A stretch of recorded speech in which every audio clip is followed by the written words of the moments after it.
어김없이 이번에도 설날이 다가왔습니다. 비록 전염병으로 인해서 원래처럼 온 가족이 모여 행복한 설날을 맞이할 수는 없는 상황이지만 그래도 설날은 항상 새해를 시작하는 마음을 다잡으며 가족들의 안부를 물을 수 있는 날이기도 합니다. 그리고 한국의 설날을 생각하면 떠오르는 대표 이미지는 바로 한국만의 아름다운 한복이라고 할 수 있습니다. 중국이 그렇게 자신들의 의복이라고 주장하고 있기도 하죠. 같은 아시아 문화를 공유하고 있는 중국과 일본 역시 설날을 지내고 있으며 한국과는 비슷하지만 또 다르게 각자만의 설날을 보내고 있습니다. 하지만 한국의 설날 한복 문화를 보고 일본의 기모노가 한복과 한국이 기원이었다는 이야기가 전해지자 외국인들이 놀라는 반응을 보여주고 있다 합니다. 기모노라고 한다면 한국의 한복처럼 세계적으로 일본을 대표하는 전통 의상으로 알려지고 있기 때문에 당연히 충격을 받을 수밖에 없었던 것이죠. 그리고 이런 입장은 외국인이나 한국인이 아닌 일본의 전통 기모노 연구가께서 직접 언급한 내용이라 당시 일본에서도 해당 연구가를 상대로 거센 비난의 열풍이 불기도 했습니다. 하지만 역사적으로 봐도 일본 기모노의 원조는 한국이라고 합니다. 한국을 통해 대륙의 문화를 받아들이던 당시 일본은 상의와 하의를 입는 백제의 의복 형식을 헤이안 시대 초기까지 계속해서 이어나갔으며 이를 일본만의 방식으로 소화하면서 일본 전통 궁중 의상이 완성됐다고 설명했습니다. 또한 백제의 의복으로 인해 일본의 궁중 의상이 꽃피울 수 있었고 귀족 시대라 불리는 헤이안 시대를 화려하게 보낼 수 있었으며 최소 그때의 의상이 1000년 이상 전해졌다고도 언급했습니다. 실제로 일본 서기를 보더라도 백제의 영향으로 저고리와 바지 형태의 옷이 되었다는 기록도 전해지고 있으며 계속해서 일본만의 문화에 맞게 변화하면서 지금의 기모노가 생겨나게 된 것이죠. 지금 기모노가 완전히 백제의 의상을 따라했다고 말하는 건 아니지만 그 기원에는 백제의 궁중 의상 영향이 절대적으로 있었던 건 역사적인 사실이라고 할 수 있습니다. 하지만 한국인들은 그렇다고 해서 기모노가 한국의 전통 의상이라고 절대 우기지는 않죠.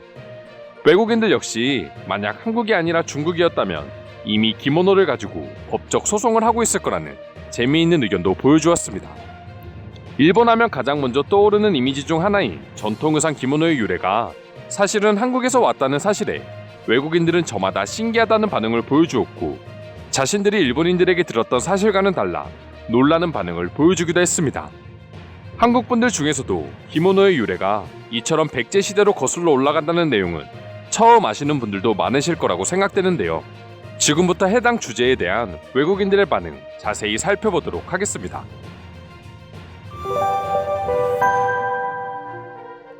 사실 나는 아시아 문화에 큰 관심이 없었고 한복이나 기모노나 다 똑같은 옷이라고만 생각했어. 근데 자세히 보니 확실히 한복이 깔끔하면서도 단아함을 보여주는 것 같아. 반면 기모노는 너무 화려해 보이기만 해. 기모노의 유래가 한국이 맞다면 아마 최대한 한국과는 다르다는 걸 보여주기 위해서 계속 화려하게 기모노를 변형시킨 게 아닐까 하는 생각도 들어. 근데 이렇게 역사적인 증거까지 있는데 왜 한국인들은 기모노가 한국 거라고 우기지 않는 거야? 중국과 일본이 그렇게 우기는데도 불구하고 말이야.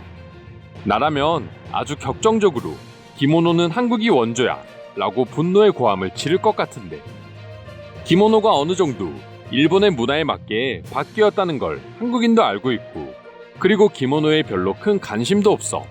어차피 한국인들은 한복이라는 자신들만의 아름다운 전통 의상이 있으니까. 이 글을 보고 일본인들은 어떤 반응을 보여줄지 궁금하긴 하다.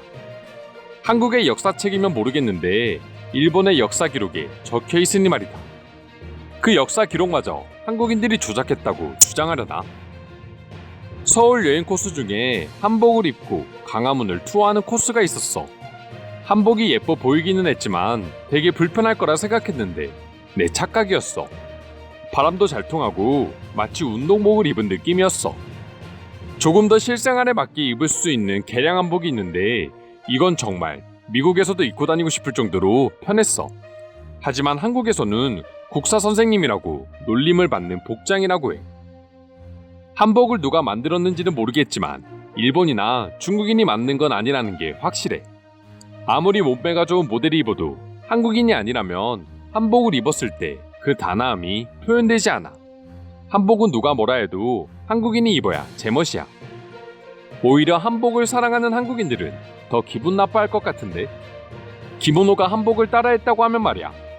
그래서 굳이 신경을 안 쓰는 걸 수도 있어. 중국이나 일본이 자꾸 한국의 문화를 자신들 거라고 우기는 이유는 그만큼 한국의 것들이 아름답고 매력있기 때문이야. 반대로 한국은 자신들의 문화가 워낙 우수하니 굳이 중국이나 일본의 것들을 빼앗고 싶지도 않은 거고. 사실 한복을 보면서 기모노의 영향을 받았다고 할 만한 것들은 전혀 찾아볼 수 없어. 하지만 이 글을 보고 나서 기모노를 보니 확실히 한복의 영향이 조금씩은 남아있는 것 같아. 일본의 기모노 전문가가 이렇게 말했고, 일본 역사 기록지에도 동일한 내용이 나와 있다면 그냥 사실 아니야? 한국을 통해 문화적인 부분에 있어서 영향력을 받았다는 게 나쁜 것도 아닌데, 당연히 과거부터 전 세계는 서로의 문화를 공유하며 발전해왔어. 오히려 고립된 나라들의 발전이 훨씬 뒤처졌지. 기모노가 한국의 영향을 받았다는 게 나쁘다는 게 아니란 말이야. 그렇다고 한국인들이 우기는 것도 아니잖아. 하지만 놀라운 건 막상 한국인들은 이 아름다운 한복을 평생 몇 번밖에 입지 않는다는 거야. 그리고 요즘 세대 아이들은 한 번도 입어보지 않은 사람도 많다고 해. 아시아 역사에 관심이 많아 독학으로 계속해서 공부하고 있습니다.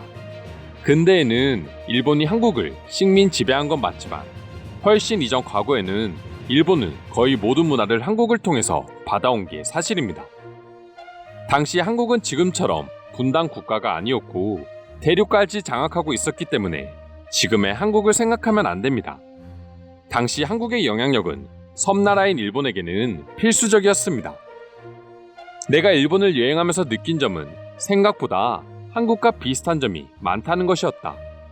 같은 아시아 문화이기도 하지만 분명 중국보다 일본에서 훨씬 한국과의 공통점을 많이 찾을 수 있었는데 이런 역사적인 이유가 있었구나. 일본은 섬나라이기 때문에 대륙을 통해 문화를 받는 건 당연한 역사 중 하나야. 그리고 그 중심에는 한국이 있었던 거고. 한복과 기모노 둘 다 입어봤는데 기모노는 입기도 불편하고 돌아다니기도 불편했어. 왜 한복이 최고의 전통 의상인지는 입어보면 알 수 있어. 대장금을 보고 한복의 매력에 빠져 내 집에는 실제 한복이 있기도 해. 물론 밖에 입고 다니지는 않지만 그래도 가끔 보면 정말 아름다워서 만족하고 있어.